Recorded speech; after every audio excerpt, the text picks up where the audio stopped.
Iron Cross Man-to-Man Combat East Front 1941-42. Alright, I'm going to go through a full fire combat. Now this is the 5th phase of the German player turn of the second game turn. So in defensive fire, so this is Russian opportunities to fire. Alright, so the first thing about the phase itself, defensive fire phase, non-phasing player may attempt to fire any normal status units. So remember, normal status are not suppressed or pinned. They're normal. Normal looking is normal status. Units that have already fired in this player turn may not fire in this phase. So, nope, never mind, I was reading from the wrong. I was reading from the next phase. Defensive fire phase, non-phasing player may attempt to fire normal status unit. Units that perform reaction movement and or opportunity fire may not fire. Now, how would I know if they have performed reaction movement? That means I look for the previous reaction movement phase, which actually is phase 4, the immediately previous phase. So any Russian unit marked with my brown 4 telling me movement, that the unit moved in the previous fourth phase, which in this case is reaction movement phase. So any Russian unit marked this way, and there are none right now because none of them use reaction movement, the last phase, they would not be able to fire now in the defensive fire phase. Plus, if they used, as a matter of fact, we have one that used opportunity fires, but the Russian opportunity fire would take place during the German previous movement phase, which would be phase number 3, which in fact is all of these German units moved during the previous movement phase, or phase 3.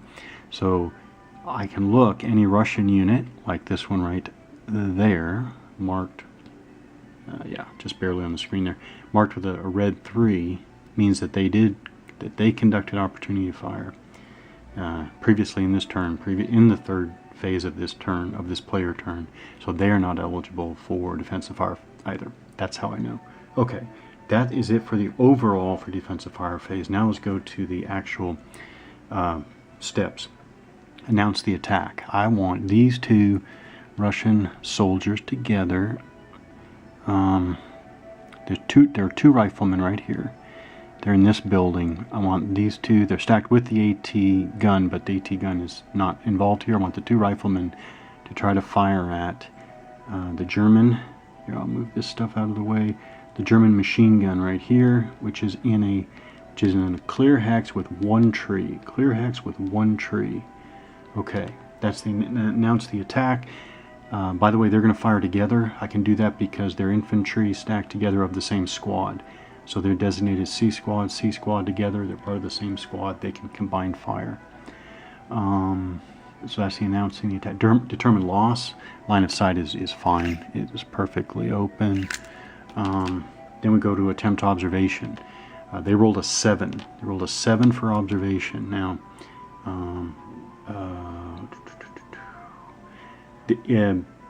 base observation is 10 for a clear hex, -1 for the 1 tree that is in the hex, as well as along the line of sight. But we have 1 tree in the observed hex, the target hex. So we subtract 1 from the base observation, which is 9. They need to roll 9 or less to observe, and they roll a 7. So they observe. So I'll go ahead and, to remind myself, I set out the observation markers, because now we have positive identification of that target hex from this firing hex. Okay.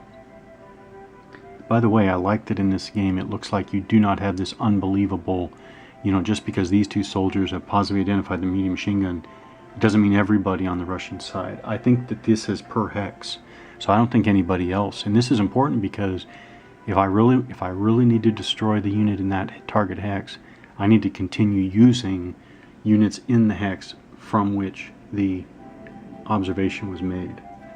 I still don't know what to do with if another Russian unit enters the hex. Does it take on the observation status of the hex? I don't know. But anyways, I'm moving on. So positive observation. Now we go to PCs to fire.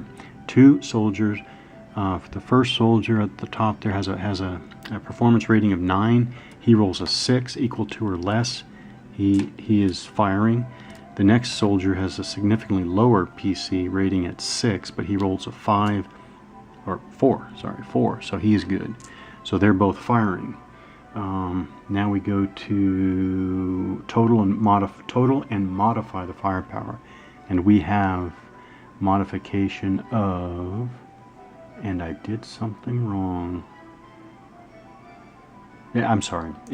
It's the same result. When I do the observation roll, it's not -1 to the base observation, it's +1 to the die roll, which is in effect the same thing. Okay, now it's -1 per AP firepower per tree in the target hex or along the line of sight. So each of the Russian riflemen who are in down status have an AP firepower of 3. They each subtract 1 for the tree that's in the target hex. So instead of each of them having 3, they have 2. Put it together, they're 4. So 4, that's important. 4 is how you determine your combat results, as we'll see. Next, we're going to determine the number of dice that we're going to roll. Number of dice rolled is also on the movement and combat effects chart. You look at the terrain in the target hex, which again is clear. No die roll modifications to. Actually, I'll tell you what all the modifications are. Take the terrain. That's 1 die for clear terrain. You can add 1 if the target unit is in a down state. He's not. The medium machine gun is in an up state. So there's no +1 die to roll for that. You can, the firing unit moved this turn. They did not move this turn because they would be marked with a brown movement marker. So I know they have not moved, but otherwise you would add that. Remember, adding dies to roll is not good because we want to roll low. AFV cover is a +1 die roll, doesn't apply here. And finally, improved position. Improved position, by the way, is 1 die per level of improvement. I've seen 1, 2, and 3 so far in the system. I don't know if there are more, but 1, 2, or 3. So at 3, 3 is a hardened bunker, so to speak. Okay, so we know it's 1 die. I already rolled the die. That's a 1. Okay, so going back to the firepower, the modified firepower was 4 for the 2 Russian soldiers together. So 4 or less is pinned. You take 4, divide it in half, round up. That's 2. 2 is the suppression level. You take 2, divide it in half, round up. That's 1, and that's the eliminated level. So we rolled a 1. So we have an elimination. Now here's the deal, though. It's not automatically 1 crewman. Interestingly enough, they have a different procedure depending on the type of target. So what it says here for a crewed weapon, roll 2 dice for each crew member. Now, it's a really tiny number. I've mentioned this before, but I'm still going to reference. So on the unit itself, there's a tiny 3 right there, which is the crew number. So this medium machine gun has a crew of 3. So I know I'm going to be rolling for each of those crew members. The other way, of course, is you can, of course, look at the roster. You don't have to look at the tiny number, but the medium machine gun 2 on the German side has a crew of 3. You can do it that way as well. And then, okay, so we're going to roll 2 die per crew member. If it's an 8 or less, the crew member is killed. And then I'm going to cross off a crew box on the roster.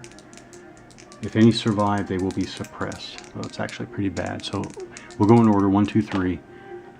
So the first unit, roll a 10, he survives, the first crew member. 4. So 1 crew member is killed, and for the last, okay, the last rolls a 10 as well. So the 3-man crew loses 1. I'll mark that off on the roster, and the remainder are suppressed. So go ahead and put a suppressed marker on them. And that, I think, is the results. We rolled the dice, we applied the results. These guys would be marked as having fired in the fifth phase. Let's see, fifth phase, like that. So they're going to be marked having fired in the 5th phase. I think that's it for the combat. There's always opportunity to forget details here and there. Iron Cross.